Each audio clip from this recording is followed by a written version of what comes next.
बिस्मिल्लाहिर्रहमानिर्रहीम। अस्सलाम वालेकुम। मैं जलील खान कुलाची, आप मेरे यूट्यूब चैनल देख रहे हैं। हुजूर वाला पाकिस्तान के सियासी मंजरनामे में आज पूरा दिन क्या कुछ होता रहा और मुमकिन तौर पर कल क्या हो सकता है, इस हवाले से डिस्कस करेंगे। शुरू हम करते हैं डोनाल्ड ट्रंप के कल वाले बयान के ऊपर, क्योंकि उसके ऊपर बाकायदा खुशियां मनाई गई और प्रेस कॉन्फ्रेंसेस की गई। लेकिन सवाल यह है कि जिन चीजों के ऊपर पाकिस्तानी हुकूमत को प्रेस कॉन्फ्रेंस करनी चाहिए थी, उसके ऊपर नहीं की। मैं चंद एक पॉइंट्स आपके सामने रखता हूं, हालांकि इसके ऊपर बेशुमार वीडियोस और सब कुछ सारा नैरेटिव आपके सामने आ चुका है।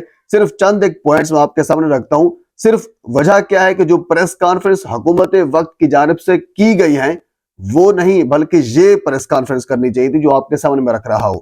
सबसे पहली प्रेस कॉन्फ्रेंस इस चीज के ऊपर होनी चाहिए थी, क्योंकि डोनाल्ड लू और अमेरिका, अच्छा हम ये तवक्को कर रहे थे कि एक अमेरिकी सफीर अपनी पार्लियामेंट में बैठकर अपनी हुकूमत के खिलाफ ये बयान देगा पाकिस्तानी अवाम की खातिर।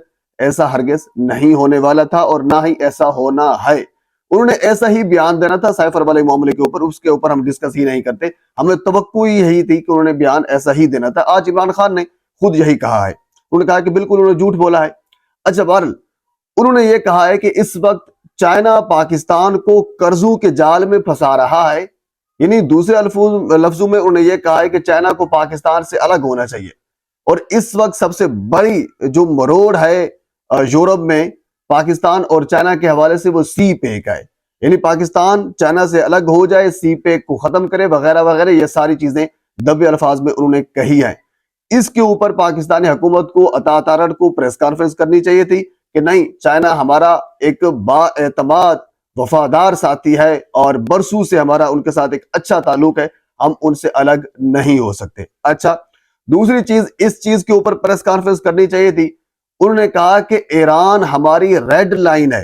अगर पाकिस्तान ईरान के साथ ताल्लुकात बढ़ाता है या ईरान से कुछ चीज लेता है, देता है, किसी हवाले से भी, ये हमारी रेड लाइन पाकिस्तान क्रॉस करेगा। तो इस चीज के ऊपर अता को प्रेस कॉन्फ्रेंस करनी चाहिए थी कि नहीं, हमने तो गैस पाइपलाइन बिछानी थी, हमने तो वो ट्रेन चलानी थी जो पाकिस्तान से ईरान और फिर टर्की और फिर यूरोप में जानी थी, हमने तो ये सारे काम करने थे, हमने तो सस्ता डीजल और सस्ता पेट्रोल लेना था। ये सारी चीजें किधर जाएंगी? ये सारी चीजें खूह खाते लग जाएंगी, क्योंकि हमने उनकी माननी है। तो प्रेस कॉन्फ्रेंस इस चीज के ऊपर होनी चाहिए थी। अच्छा, इसके साथ सबसे बड़ी प्रेस कॉन्फ्रेंस इस चीज के ऊपर होनी चाहिए थी जिसके ऊपर बाकायदा डोनाल्ड लू ने खुद ये कहा है कि पाकिस्तान का मौजूदा इलेक्शन मुतनाज़ है, बेज़ाब्तियां हुई हैं, यानी उसमें फ्रॉड हुआ है, फॉर्म 45 और फॉर्म 47 का चक्कर चला है इसमें। इवन कि उन्होंने यहां तक भी कह दिया है कि इलेक्शन दोबारा भी हो सकते हैं। यानी आप हुकूमत बनाकर बैठे हैं, अपने आप को वजीर आजम समझते हैं, अपने आप को अपने आप में बहुत सारे वज़रा समाये हुए हैं, लेकिन वो बंदा ये कह रहा है। तो इन चीजों के ऊपर आपको प्रेस कॉन्फ्रेंसेस करनी चाहिए थी, बल्कि आप तो उस साइफर वाले मामले के ऊपर चले गए जिसकी हमें पहले दिन से, तो जाहिर सी बात है, ये तो अक्ल ये तस्लीम नहीं करता एक बंदा अपने मुल्क के खिलाफ कैसे जा सकता है। अच्छा, दूसरी बात यह है कि आज ही के लिए करारदाद जमा करानी चाहिए थी, एक दरखास्त देनी चाहिए थी, बुलाना चाहिए था असद मजीद को, जनरल बाजवा को, ताकि वो पता चले हमें साजिश हुई थी, मुदाखलत हुई थी। उन्होंने कहा, कल के ये उनके अल्फाज थे, हम मुदाखलत करते हैं और हम मुदाखलत करते रहेंगे। क्यों करते रहेंगे और क्यों करते हैं, इस चीज के ऊपर प्रेस कॉन्फ्रेंस होनी चाहिए थी। पर इन तमाम चीजों के ऊपर कोई प्रेस कॉन्फ्रेंस नहीं होनी। सिर्फ वजह यह है कि इमरान खान के एक नैरेटिव के ऊपर उनके बयान को पीछे लेकर जाना है। वजह यह है कि कल भी खुद हामिद मीर जैसा बंदा सईद काजी के प्रोग्राम में बैठा ये कह रहा है कि इमरान खान के पास जो बंदा मफाहमत का पैगाम लेकर जाता है, खान साहब उनसे नाराज होते हैं। उनसे खान साहब ने ये वाज़ेह तौर पर पैगाम भेजा है कि मेरी लाश जो है वो अडियाला जेल के बाहर जाएगी, मैं डील करके नवाज शरीफ की तरह भागकर पाकिस्तान छोड़कर नहीं जाऊंगा। इवन के अलीमा खान साहब ने पिछले दिनों, आपको याद होगा, यह कहा था कि खान साहब को ऑफर की गई है कि आपके 200 केसेस 2 दिनों में माफ कराए जा सकते हैं, सब कुछ खत्म हो सकता है, सिर्फ आप एक डील कर लें। लेकिन ऐसा नहीं। अच्छा, अगली खबर, आज इजलास हो रहा है SIFC का, यानी जो एक खसूसी सरमायाकारी सहूलत कौंसल होती है, इसमें आर्मी चीफ, इवन के अनवारुल्लाह काकड़ और बाकी सारे वज़राए आला और वजीर आजम। कल हमें यह कहा गया था कि अली अमीन गंडापुर जो है, इवन के अदालत को ये कहा गया था रावलपिंडी पुलिस की जानिब से, अली अमीन गंडापुर इस वक्त रोपोश हैं, वो हमसे गिरफ्तार नहीं हो पा रहे। تو لہٰذا ان کے ناقابل ضمانت وارنٹ گرفتاری جاری کیے جائیں۔ تو عدالت نے کہا بالکل آپ ٹھیک کہہ رہے ہیں، ہم ان کے ناقابل ضمانت وارنٹ گرفتاری جاری کر دیتے ہیں، اور کر بھی دیے گئے۔ ایون کہ آج اس کے اوپر ثاقب بشیر صاحب ہمارے ایک سینئر کورٹ رپورٹر ہیں، انہوں نے بڑا خوبصورت ٹویٹ لکھا ہے۔ انہوں نے لکھا ہے اہم، آج سے 3 روز قبل 18 مارچ کو راولپنڈی پولیس نے انسداد دہشت گردی عدالت میں تحریری طور پر، یعنی باقاعدہ طور پر لکھ کر دیا تھا، تحریری طور پر بتایا تھا کہ ملزم وزیر اعلیٰ کے پی کے علی امین گنڈاپور و دیگر گرفتاری سے بچنے کے لیے جان بوجھ کر روپوش ہیں، ان کی گرفتاری کے لیے تمام وسائل بروئے کار لائے گئے ہیں، اس لیے ناقابل ضمانت وارنٹ گرفتاری جاری کیے جائیں۔ عدالت نے کہا بالکل ٹھیک آپ کہہ رہے ہیں، اس لیے درخواست منظور کر کے ناقابل ضمانت وارنٹ گرفتاری جاری کیے جاتے ہیں۔ راولپنڈی پولیس کو کوئی بتائے کہ وہ تو وزیر اعظم کے ساتھ کھڑے ہیں۔